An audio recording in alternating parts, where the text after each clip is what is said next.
Okay, so let's look at a couple third problem. So it's find the distance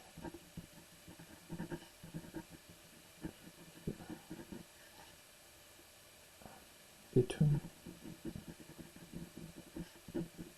point P1 and P2.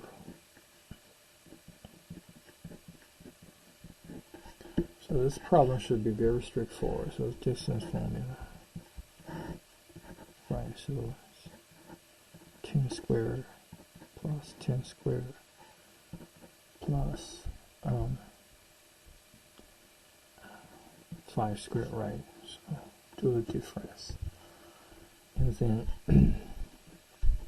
we'll have its 100 plus 100 plus 25. So it's a square root of 225, and that is 50.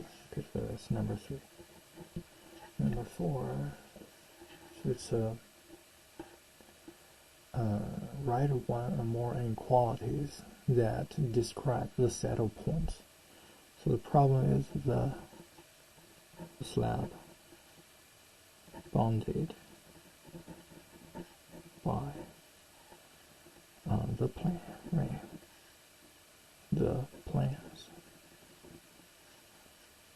x equals -9 and x equals -1. Okay, so planes included, so that, as you can see, that means the space is going to be denoted with this inequality, right? That's also easy to describe. So basically,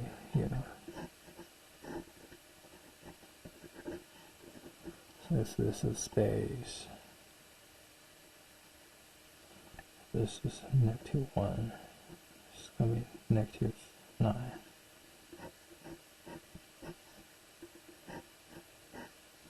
So basically, those are the two parallel planes, right? So bounding, so that's the slab between, so that's 4, 5.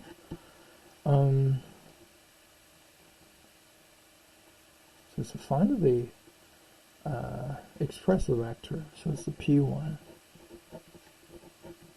So those are very fundamental stuff. 6, 1, -8. So the final vector in the form of P1, P2. Remember, we're talking about vectors, so you have a starting point or initial point and a terminal point. So the in the form of ijk, so it's just to do the difference. So it's 2i, right, minus 3j, right, minus 4. Okay, so that's number 5. Number 6. So given, find the vector, the projection of vector u onto v. So given vector v is I plus j plus k, vector u is 12i, right, plus 3j, and then plus 4k. Okay, so the projection formula, so we can go through them quickly. So if you, this is vector u, right, and then this is vector v, right. Suppose this angle between them is a theta. So if I want to figure out the corresponding magnitude of the projection vector, which you can see that is going to be the magnitude of u times cosine of theta. Okay. And then on top of that, all we need to do is to multiply a direction vector, which is the unit vector of v. Okay, so that's where the formula is from. But noticing that the we're doing a dot product of v. A equals magnitude of u magnitude of v times cosine theta, right? So that gives us, for this part, we can denote it as u dot v over the magnitude of v. Okay, and then times this part. Okay, so you see that for me, I don't memorize this, but instead I know this diagram, and I also know what is the dot product. So based on those two, I can derive what is the projection formula. So on top of that, you can even simplify this a little bit, which keep in mind this is a vector. On the denominator, you're going to have the magnitude of v squared. So it's a v dot v equals the magnitude squared. So on the bottom, it's vector v dot vector v. And then this is a scalar, and then times the vector v here. So that's like the formula, the projection formula. Okay, so that's projection of u onto v. So we're going to use this to handle this problem. So we can start a new page. That is, so this is our u, this is our v. So first of all, we can do a u dot v. So it's u dot v. It's gonna be 12, right? Plus 3 and then plus 4. So it's 12 plus 3 plus 4. That gives us is 19. Okay. And then v dot v. V actually it's I plus j plus k. So it's 1 plus 1 plus 1. So it's 1 plus 1 plus 1 is equal to 3. Okay. And then that's it. So you can see that, so that projection vector u onto v is going to be 19 over 3 times vector v, right, which is the I plus j plus k, right? And then, yeah, so you just need to distribute it, and then, yeah, that will give you the answer. Okay, so it's 19 over 3 I plus 19 over 3 j plus 19 over 3 k. So that's number 6. Number 7. So it asks us to find a unit vector, right? That is perpendicular to plane PQR, determined by those point. So it's 2, 1, 3. Q is 1, 1, 2. R is 2, 2, 1. Okay. So that's number 7.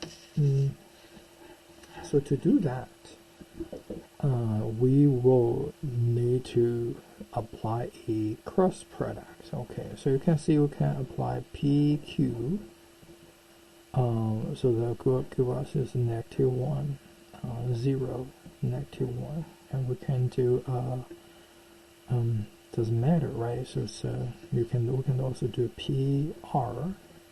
So that is that give us the vector. It's 0, 1, -2. Okay, so we can find a vector after we do a cross product. So PQ cross PR, right? That is I, J, K, -1, 0, -1, 0, 1, -2.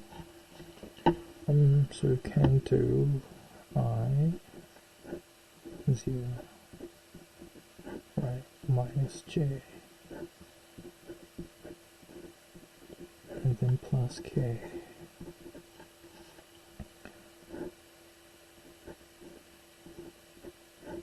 So you can simplify into,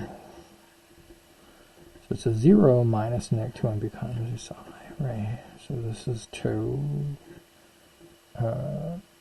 minus 0, so it's and there is also a minus, so this is 2 times minus, so it's minus 2j.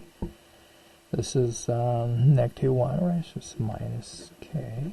So that's a vector which is perpendicular to the plane, but still it's not a, if we put this as a vector in here, so the unit vector is going to be n over its magnitude, right? So we know the magnitude of this vector n is 1 squared plus 2 squared plus 1 squared, so that is actually it's a square root of 6, right? Square root of 6. So you can see that normal vector can give its I over square root of 6 minus 2 over square root of 6j minus k over square root of 6. Okay, so that's how do we do this problem. Okay, yeah, and also noticing that, guys, since this is perpendicular unit vector, the opposite of that is also a vector, unit vector, which is also perpendicular, right? So this, so negative of that, it also works. So that's from 3 to 7.